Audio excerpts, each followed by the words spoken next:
I was born neither with a silver spoon or with a wooden spoon. I was probably born with no spoon at all. It's not a black tax thing. It's just expected that, okay, these guys are going to go in the path of what they've studied, become successful, and one way or the other, they will take care of us. How did you become a pastor? I kept looking for a job. Then later I started a business. Less than a year when I got to Akure, I started a graphic design and printing business. That was what I was doing till I eventually decided to come in fully to the ministry. You are the drummer sometimes. You are the praise leader, you are the pastor, you are the graphic artist, sometimes you are the technical person. You say I did the same thing. That's how they sent me too. Now imagine they now send 3 or 4 of you at the same time. If you are not careful, you get into a rat race of competition. Your church is not good, your church is not good. So one day you said, maybe if I start this prophetic thing, this teaching thing, people don't want to respond to it. Let me just start to, multiple people need, and pray, working and ministry, which I believe, even as I day like this, I have other things by the side. At the same time, I feel that 100% investment in work and 100% investment in ministry, even though it is possible for people who are spiritual leaders. I mean, you are a pastor, not like you are an associate minister. Even though it's possible, it's not very easy. It's almost practically impossible to combine the two. But while you were pastoring, that's when you got married. How did you cope? Pastors are the odd cakes sometimes. Everybody's looking at you for guidance. Everybody is there. So if you are not careful, it can cause distraction. Every time a pastor who is single and is on fire and all that, I say, if you see if you immediately he gets engaged, that they know like this. And now Good evening, everybody. You're welcome to another fantastic episode of Live Moments with Timi. I'm your host, as usual, Oluwa Timileyin Ayekiton. And on today's episode, I was looking at it and I have this fantastic man. I've known him, give or take, from 2011. I think that was the first time we met. He has been an awesome, consistent person, and I just felt having a chat and a catch up with him would be so awesome. So without waiting, Ibukun, please, can you just introduce yourself? Good evening, sir. It's good to be here. Thank you for having me. My name is Ibukun Onifade, and thank you so much, sir, for having me. PIBK for short. Now you start that one, no? But really, how do they call you? Did they just say Pastor Ibukun? I think Pastor Ibukun is like the. Okay, Pastor Ibukun is Pastor Ibukun is like the regular. Is the regular? Okay. Pastor Ibukun is the regular. Yeah. Okay, so let's get into it straight, because I'm sure people want to hear what you have to say. I don't think you've even done something like this before. I don't think. I know you've done like a lot of talk and preaching and obviously and all that, but I want to take you down a bit of a memory lane, and I want to ask you, how was it like growing up? How was your childhood like? Pretty much like the childhood of the average Nigerian, I think. Are you sure? Nothing interesting, except that I was born neither with a silver spoon or with a wooden spoon. I think I was probably born with no spoon at all. So, but I mean, my dad was a teacher, my mom was a teacher. They're both retired now. And so you can understand people who work with government as teachers. And if you grew up in the 90s, you have an idea of what it means to be children of teachers, non-payment of salaries, little salaries. So we had to literally live, like you would say, as the Ajepakos. Yeah, I think that was growing up. The only thing that I think my dad did differently was his investment in our education. Maybe because he was a teacher, he took our education pretty seriously. So we didn't school within the financial range that we had. My dad kind of stretched a bit to ensure we had good education. Schools where I think most of his colleagues who were teachers didn't even send their own children because it was cheap, compared to private schools today. But then it was still a lot for him, For the for both time, of it them was as pricey. teachers. Yeah, exactly. So, for So your example, I went parents, to your parents are teachers. yes, my dad eventually retired as a lecturer, but I mean, the lecturer is still a teacher, but just for the Nigerian, Yeah. yeah, yeah. You were trying to say something. You were giving like an example. So. Yeah. I said, for example, when I was in primary school, we used to attend the staff school of Federal Government Girls College, Akure, where my dad was a teacher. And then when it looked as though the standard dropped, my dad moved us to a private school. I mean, he didn't mind where the standard was better. And as at that time, the private school I finished from primary school was probably one of the first 5 in Akure. So, okay, give or take, how many siblings? How many siblings were you guys? we're just three boys.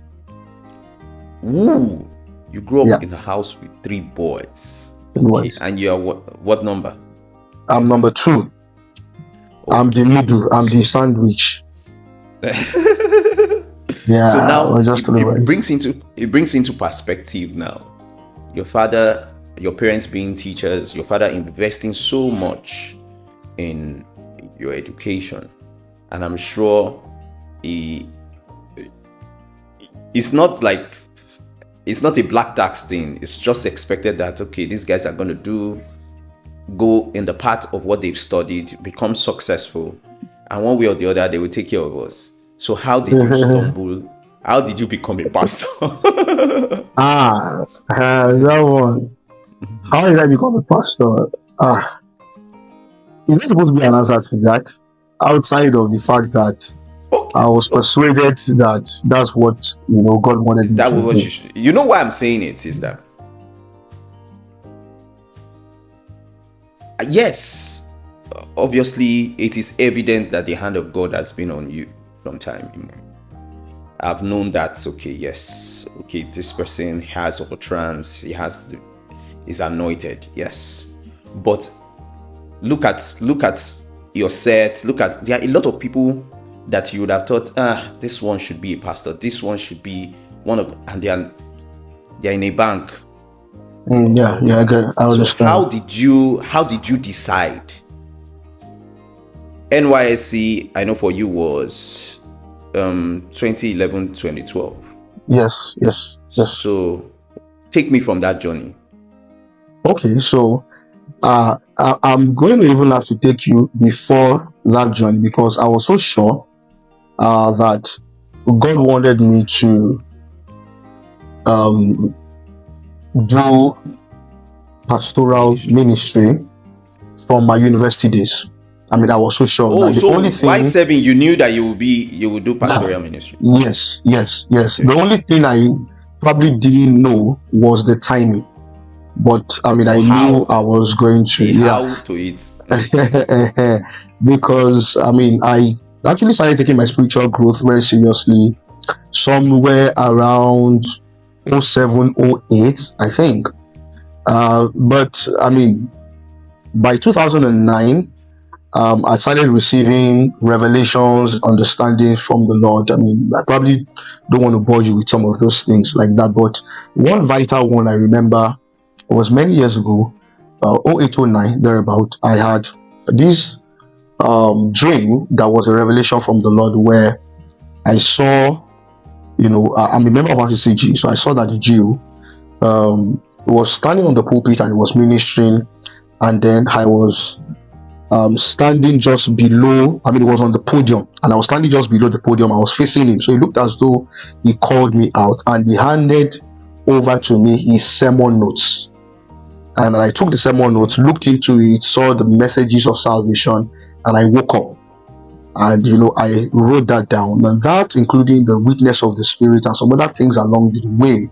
So before I left university, I was so sure that God had called me to pastoral ministry, but I didn't know that I was going to get on with it as early as I did. Even though I want to argue that it's not early, but I mean, I was probably thinking that maybe around this time now, in my mid-30s, I would now, get into it. Yeah. So, and then NYC, like you said, I know we met during NYC, but it was a major one for me as well, because it looked as though God took me on a journey away from what I had known. And then he used NYC to show me what was possible, what more I could desire. Basically, because I met people outside of my sphere.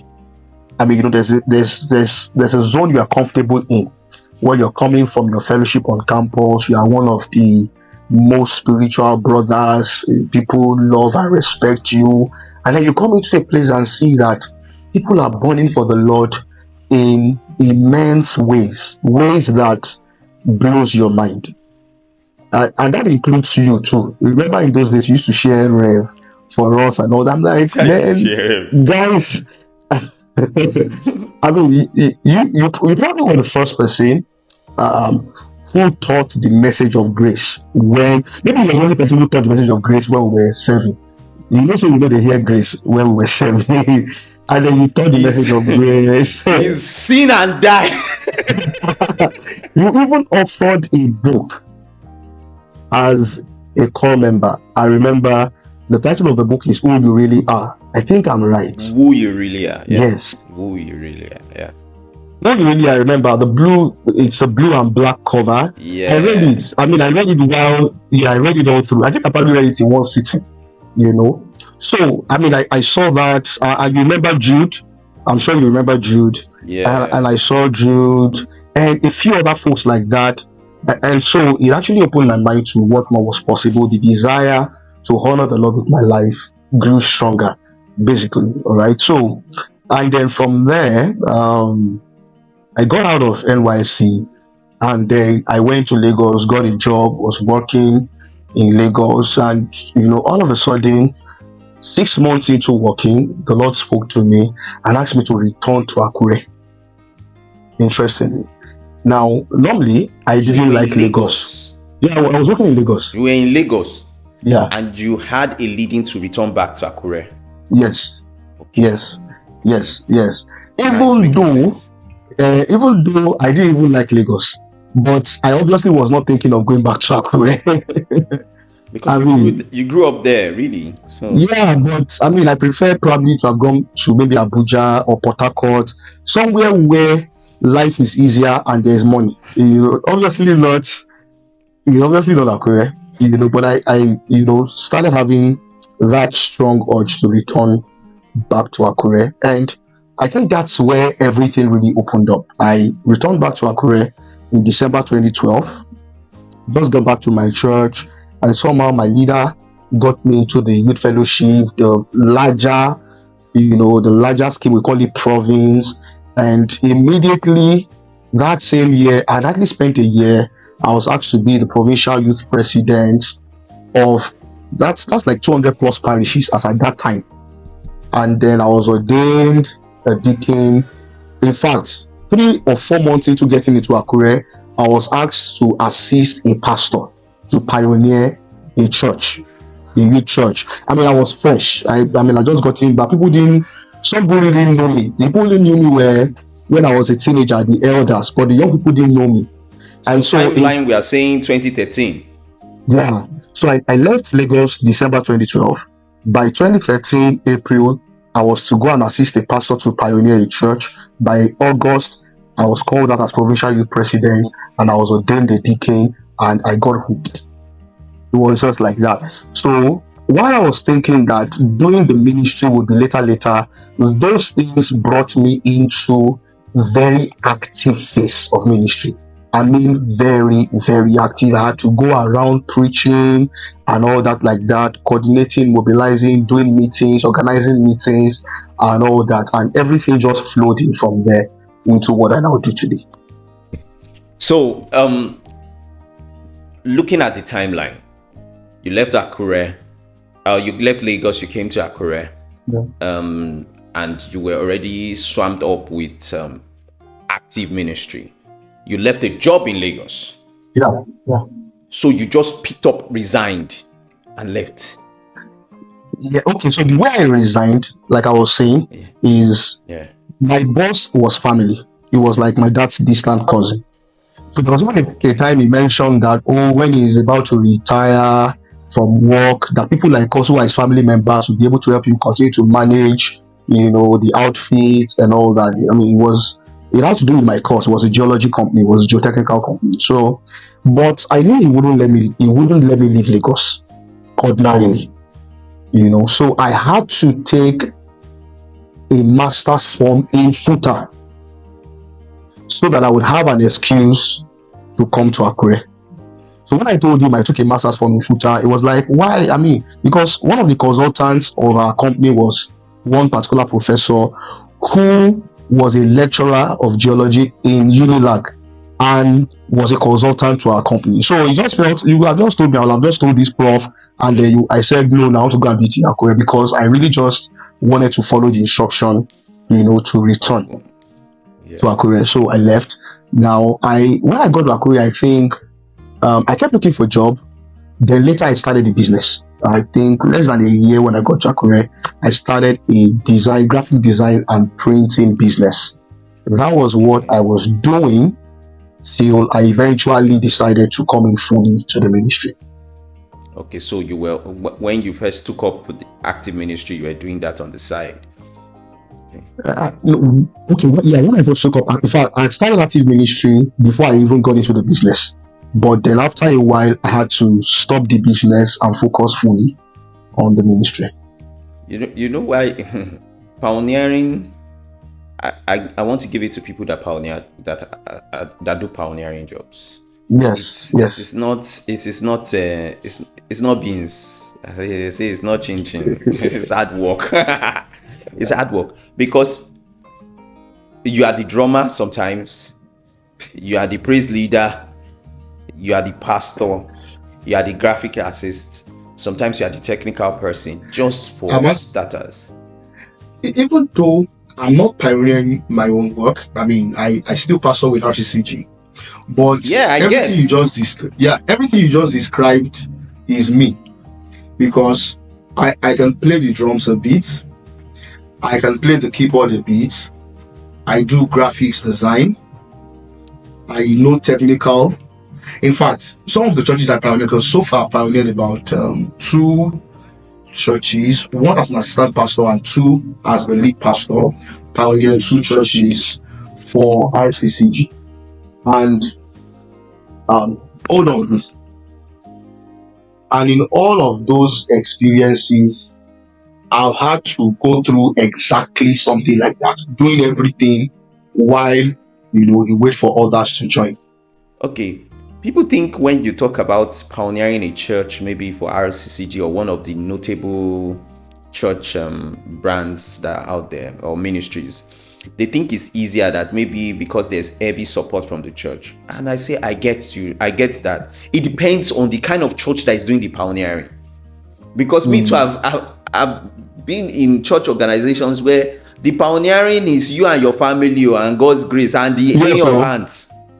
And the laying of hands, you go and the next thing, they're already asking you after like 6 months for reports. The church is not growing. You'll be like, you sent me and my family. Sometimes that pressure can even be more, because if you're pioneering your own work, you are the one who puts yourself under pressure to grow. Exactly. Yes. But when you're pioneering for a denomination, the people that are asking and waiting for your reports, they are many. In fact, and you don't even have an excuse. You say I did the same thing. Exactly. That's how they sent me too. Then now imagine they now send 3 or 4 of you at the same time. If you are not careful, you get into a rat race of competition.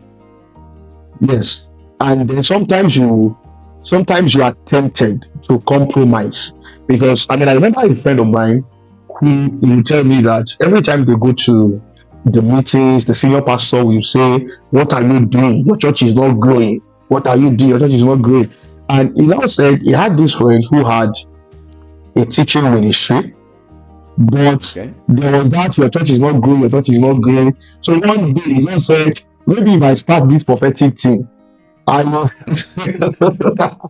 It's not a prophetic thing. This teaching thing, people don't want to respond to it. Let me just start to bamboozle people with, and so people can get into that temptation, and that's because people are expecting some certain results from when you measure success in ministry by the crowd or by the money or the finance that the ministry has, then I understand the temptation. I won't lie, because you're looking at your kids. You need money to raise your kids, because especially when you're doing full time, because we might, the emotional, it's not just even the spiritual aspect. The emotional aspect of pioneering a church is there. Yeah. You are going through. People will say, "Go and walk." That there's this narrative that you are not busy. I get it. I believe also in the combination of secular. I believe that that's how God is even going to move a lot of things in this our generation. But there are some work that is not possible. Obviously. You can't send somebody to Akungba, Akoko, where the only vibrant things that are going on there are maybe banks. And it's not a banker. And it's not a teacher, it's not a lecturer, and you say he should walk from that space and pastor a church in that space, and you want him to be effective. He's going to start a new work with no workers, all those things. He has to be actively on ground, either evangelizing, praying, doing all those things. So at the end of the day, emotionally, he might not even be able to sit at work. Emotionally, he might not. I give you an example of a pastor that He was telling me that, because I had to tell him that, why did you stop business? Your business was vibrant. You could have combined it. And he said he tried for a bit. He even tried to get somebody like an assistant, so when he could not do a lot of the traveling and all that. But he noticed that they'll be calling him on Sunday morning. That something has happened to a shipment. He started paying back money. Like maybe they would do the job will be bad. They would have to, he would have to pay back. So he started doing all those things. He said he will not be able to. You know what it means that you're about to go on the pulpit, they are blowing up your phone, you're trying to turn it off, they are blowing up maybe your wife's phone or everybody's phone around you. Then the issue is a bad news and you are coming up on the pulpit. So at one point it was just like, it's not worth it. Let him focus on the assignment goal. Let him focus on the one that he knows that have reward. I mean, I understand that the pressure that I'm actually even for a pastor walking by the side, to be honest. I'm pro a pastor walking by the side. But I also understand that it's not a straitjacket thing. It's not a one size fits all approach. For example, there are certain people that the kind of engagements they have in ministry, they would only be able to thrive financially if they own their own businesses. Yeah, true. And just like you said, that some people will not be able to do and invest themselves in their businesses to the degree that they should do it to produce the most results, simply because such engagements would not let them have all that time. I was just sharing with someone recently. I said, okay, I do itinerant ministry quite some. I mean, around preaching, within Southwest, outside Southwest, within RCCG, outside RCCG. And I found that sometimes I'm supposed to preach in meetings on Mondays and Tuesdays. I'm honest with you, I have Mondays, Tuesdays, Wednesday meetings. I have to travel out of town for some of those meetings. Okay. Sometimes I have conferences. I have to be out of town for the entire week. Sometimes I'm out of town on Thursday, Friday. Meetings, a lot of meetings are on the weekends. And if it's going to be out of town, that means I have to travel on Thursday. Probably I'm ministering Friday morning, Friday evening. Sometimes I'm going to a school, they have teaching week. The meeting is Tuesday and Wednesday. So I have to leave Akure Tuesday morning. I'll be there the whole of Tuesday, then Wednesday. So I said, how easy will that be? If I was working in a bank, if I was working in a school, if I was working with someone.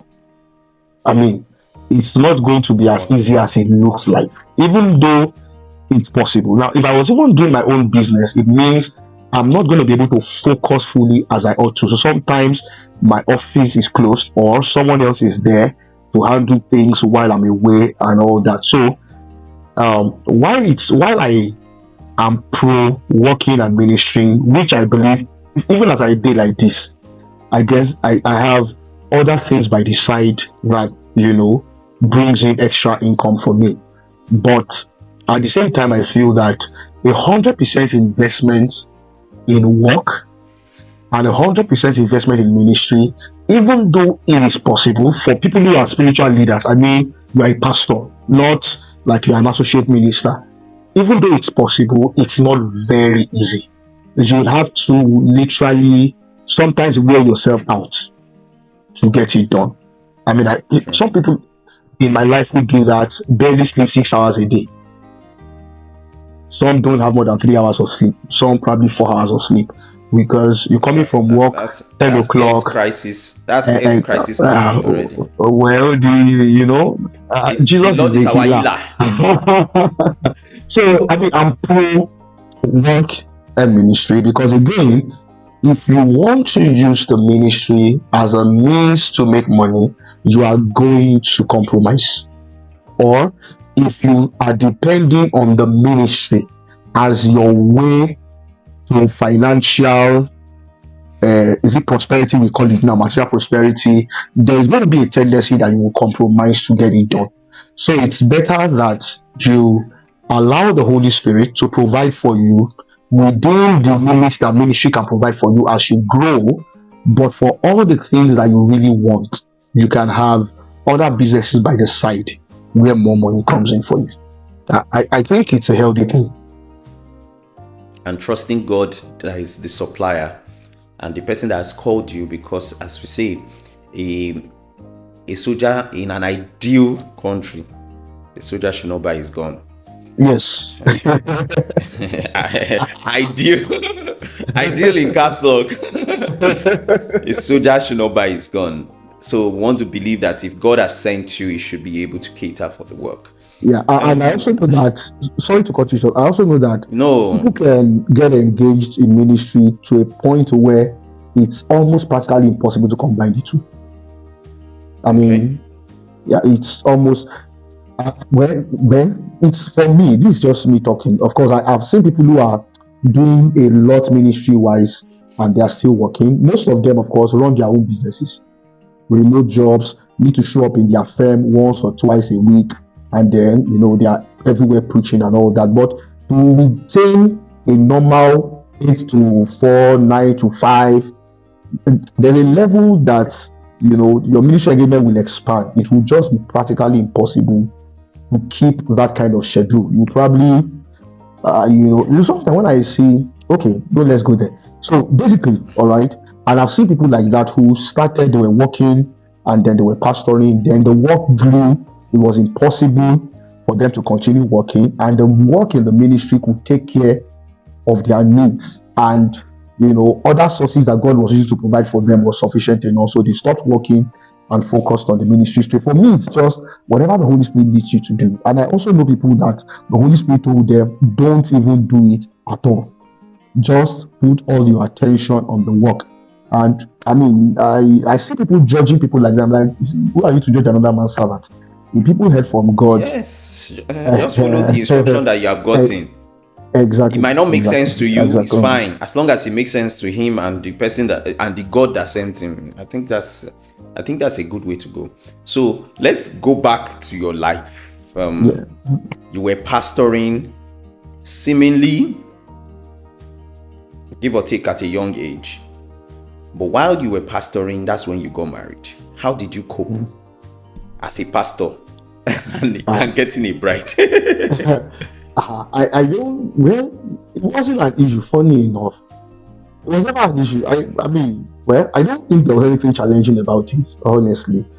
Maybe the only challenge I faced. Pastors are the odd cakes sometimes. Everybody's looking at you for guidance. Everybody's there. So if you are not careful, it can cause distraction. Imagine you were single, sir, now. Maybe now, yeah, maybe. Maybe now. Then too, it will have been causing distraction. No, I understand. I used to tell people, I used to tell people jokingly that every time a young pastor gets married, some sisters always leave the church afterwards. Every time a pastor who is single and is on fire and all that, I say, if you see Married sisters self, immediately he gets engaged that they know like and this. they are now in the engagement, some people start leaving. But some people will not leave. They'll still wait and maybe something will happen, Say maybe we break up. Maybe we break up and all that. But the day he gets married, we just find out that 2, 3, 4 sisters, they are not coming again. Alright, so I think that for me, I really didn't have that issue because I started active pastoring in 2014. That's where I was put over a church, not as an assistant now. And I got into a relationship in 2015. And I don't hide my relationship. I never hid my relationships, Okay. So you would know which I think is expedient. I am in a relationship. So I think because of that, one or two people in my DM, 3, 4, before I got into a relationship, people who spoke to my pastor, my senior pastor, people that you just say hello to and they will assume that you have them in mind, so I had some of those. But because before the Pastor Ibukun that you know today, where the work has expanded a bit, I had already got into a relationship. So I got married in 2018, but I was already in a relationship in 2015. So let's assume I was not. Till like that 2017, 2018, maybe because something happened in my life and in my pastoral ministry in 2017, 2018 that opened up the work that I was doing a bit to the limelight. And so that was really the time when the IBK, people started knowing that there's the guy IBK, and all that like that, where I was now traveling. I mean, prior to that, I just usually preach within my province and all that. But now I'm now having to preach in fellowships and all that. So there was but before all that happened, I was already in a relationship and people knew and all that. And I got married in 2018, so I didn't have to go through that much. Maybe the only challenge I had was my father-in-law didn't want his daughter to marry a pastor. Not for funny enough, the reason is saddening. The major reason that he gave was that he's a lawyer and he works with government, but he's not fraudulent, he's not corrupt, and he's a nominal, what you would call today a nominal Christian. He's an Anglican. He's not a worker. He just goes to church, stays at the back after service, he packs his bags, he's back home. But he has never taken bribe in his life. I mean, I'm talking about someone who is at the highest rank. He's currently a director, but he's just a regular guy. The car I've known him with almost 10 years. That's still the car he drives. Because truly by their salary, they can't afford some of the Exactly. So he tells my wife, his daughter, I don't take bribe. That if I usually take bribe, I would not be here. People have begged me to change cases for them with lands, with cars, with money, and I've rejected everything. However, as a nominal Christian in the the Ministry of Justice, who doesn't take bribe, yet he sees a lot of pastors who are supposed to be examples who actually take bribes, are fraudulent, are corrupt. So his perception of pastors was not right. So when his daughter said he wanted to marry a pastor, that was a major thing for him. Like, I know the pastors in my office. But he goes to a church now. Yeah. But he goes to a church. So if for him to go to their church, he must at least to a certain extent have faith in that his pastor now. So if you have faith in his pastor. Maybe because he's an orthodox person. And then the people who are really doing the wrong thing are Pentecostal pastors. You know these things now, So, so I think he had that issue of I don't trust pastors. Mm-hmm. Yeah. So, but I mean, the Lord helped us overcome it anyway. So we are here. I can imagine, because when families start to have issues with marriage, it can be another ball game. But you said something that I want to touch on. You said something happened that shifted the projectile of the ministry or your ministry. Do you care to share what happened? Okay. I believe that people go through seasons in ministry, and first of all, it's largely by the hand of God. It's largely by the hand of God. But mine was the hand of God, obviously, the divine leading.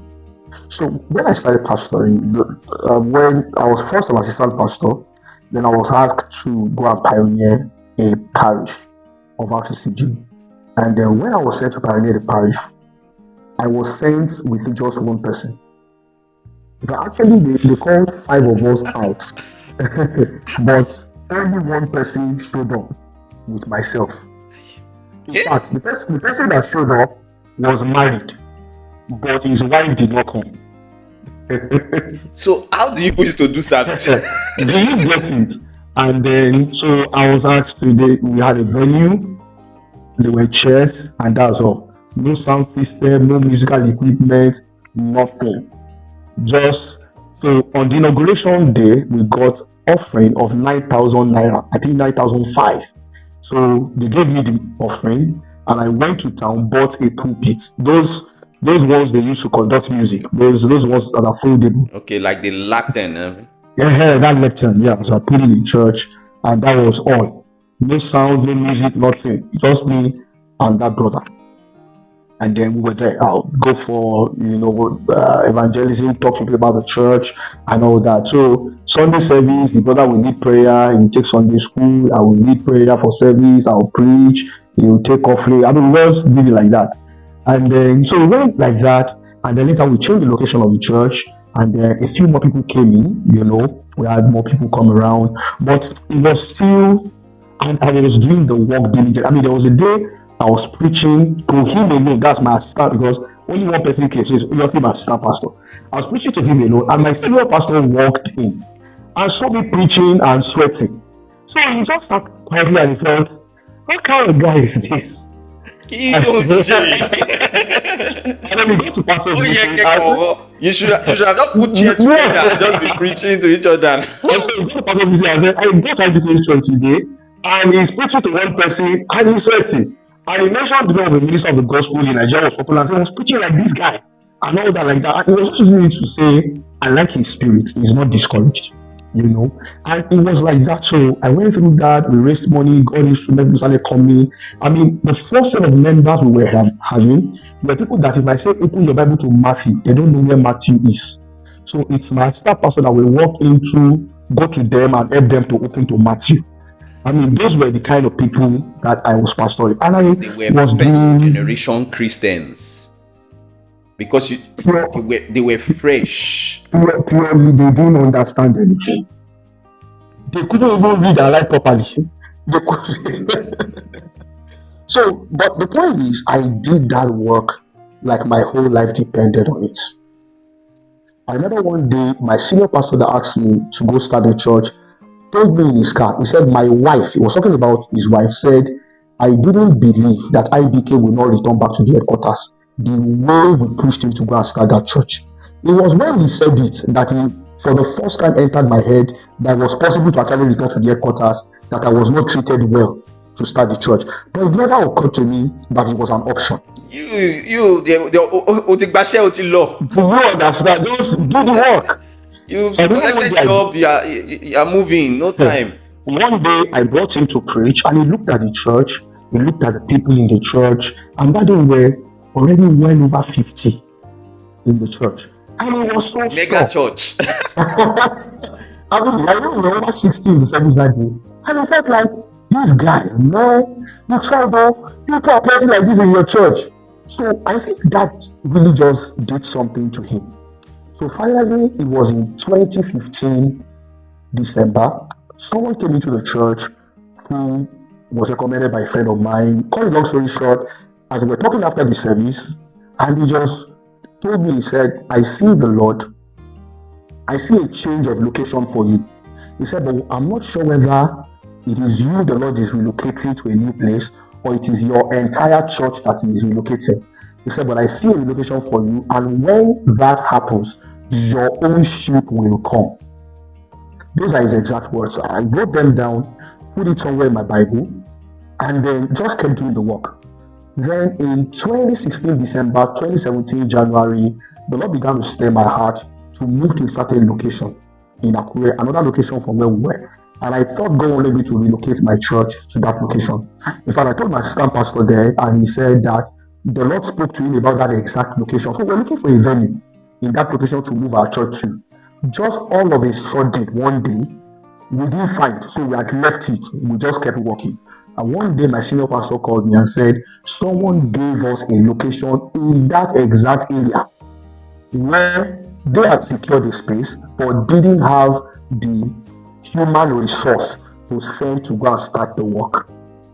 And then we called the meeting, let's start the work and all that, like that. And so everybody felt, I was less than 3 years where I was. And if you remember about RCCG, you know, you will have spent at least 3 years in the place before they can move you. So I wasn't expecting to be moved. But the church that got the location said, we're going to fund the place, we'll ensure we put instruments there, etc. Like that will make it look good. Just send workforce and send a pastor. So we had a meeting. We all suggested a particular pastor to go, but my senior pastor called me later. I said, you are the one going. I said, one of these pastors. He said, no, you are the one going. Then he said, I sent you here without anything. Now, this pastor you said you should go. We did pupil rotation for about 2 months. And then he came. In 2 weeks, he had started complaining.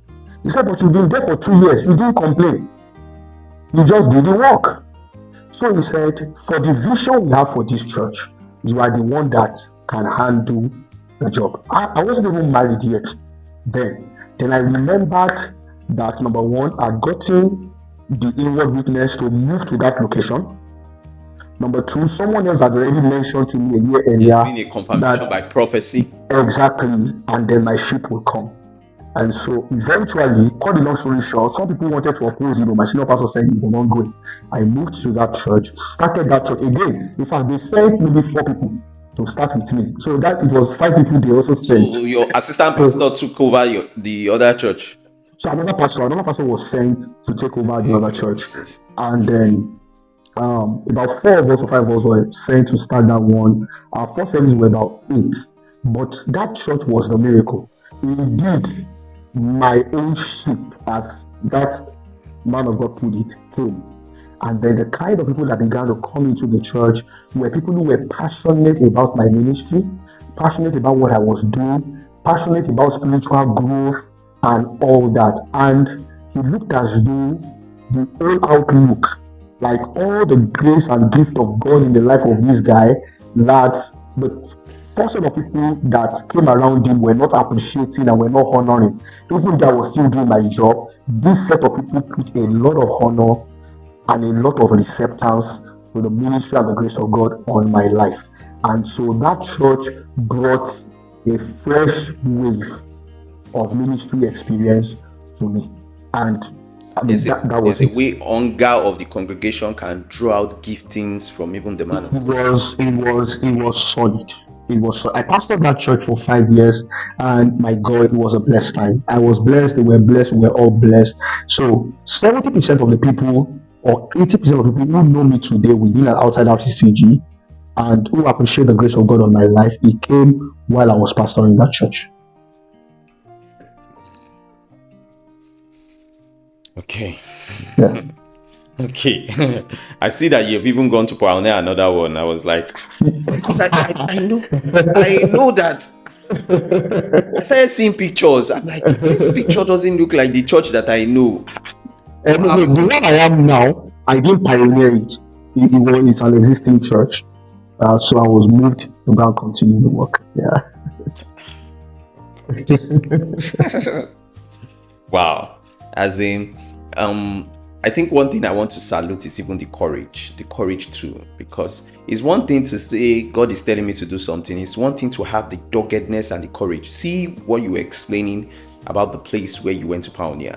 you stayed, you were dogged. Even though it didn't look like it was successful, you knew that this is where God had put you, and you poured yourself into it. And there's one thing I used to tell people, that the way we shout Elroy, Elroy, Elroy is the God that sees. He sees me. We always say it mostly in the place of he see me, my situation is going to intervene. I'm saying he sees everything. So he sees the work that you put in. He sees the thing people don't see. So you were supposed to come and take something. You just brush out your notes and say, and you go. He sees it. Whether or not the people say, wow, man of God, you blessed me, the giver sees it. The funny thing, when I was pastoring in that first church, the one I first pioneered, I remember one day someone raised her hand in the service and said, sir, this is not Bible school, the way you are teaching. Because even though you must be pastors. Because the same devotion, that the people you're teaching are not well versed in the Bible. You're just bringing them up. But I put in that level of dedication as though this is all of my ministry. In fact, the funny thing, if someone told me, there's a lot of people say, I saw 50 years ahead that we are going to be here. So when I was here, I don't see anything. The only thing I saw was where I was. So now the man went there in front of you, they see. Sincerely, since I don't have you did not start the message with for those watching us online and those in the overflow and those in the gallery. So in one day I was saying that a time is coming, I will not be in this kind of church where there are semi-literate and all that. It was not in my mind. I knew that this church, people there were not Bible literate as such. In fact, it took the testimony of one man one day who came and said, I thank God, since I've been attending this church, I've become closer to God. I'm now more serious and committed with my Christian work. For me to know that, okay, so everything I've been doing was actually being productive. Because, it used to feel like I know that I'm praying, I know I'm preaching, studying. The things I was teaching then is still the things I teach now, of course, much better and all that. Yeah. But you don't know that it's changing. There's no text message after service to say, Pastor, you blessed me. Exactly. And there were not people that were on social media that would post me and say, Pastor, bless me today. It was not even in the day where WhatsApp was very popular. WhatsApp was very, wasn't that popular. There's no tweets to say 10 things my pastor taught me today. There's no photographer. So I wasn't preaching because I was seeing a picture, and I'm like, I was just. Or you want to record the message so that you can upload it. In fact, back in those days, all the 2.5 years I spent in that church, I'm not sure we have up to 8 messages that were recorded. In fact, one thing I've ever noticed is that those recordings are the ones that even used to spoil. where you thought they were recording, you are preach fire, and you just say, so the message, you don't say, and when we clicked it did not record. It did not. This message I preach here, if TDJ hear this message, he will invite me, and you just lost this message. I just focused on those folks.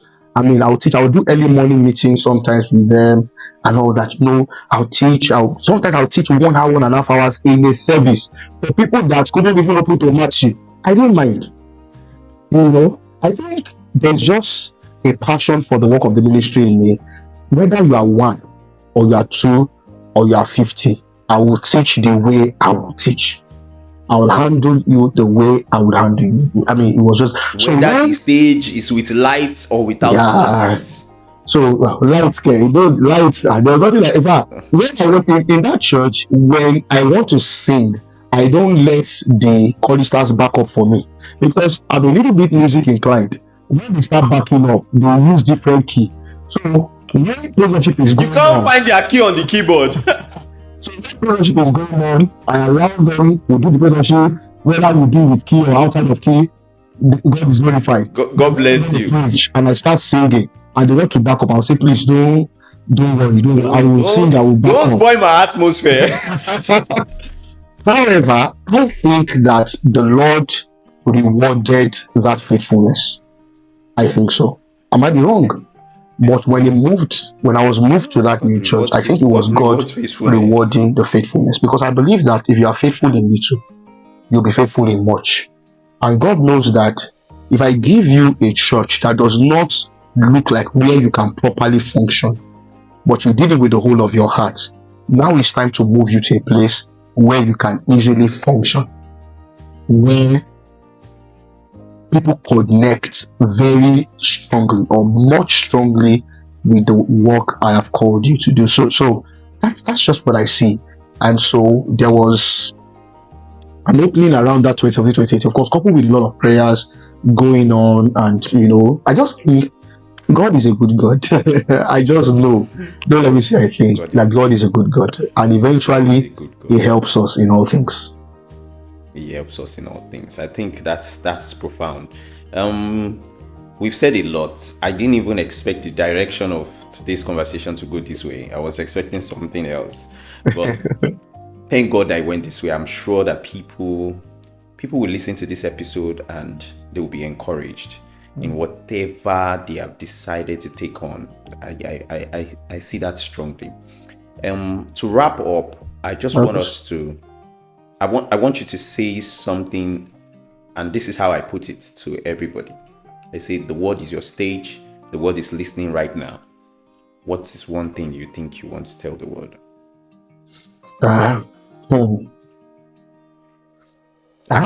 You want to say many things. I know your note is full. I just want just give us one.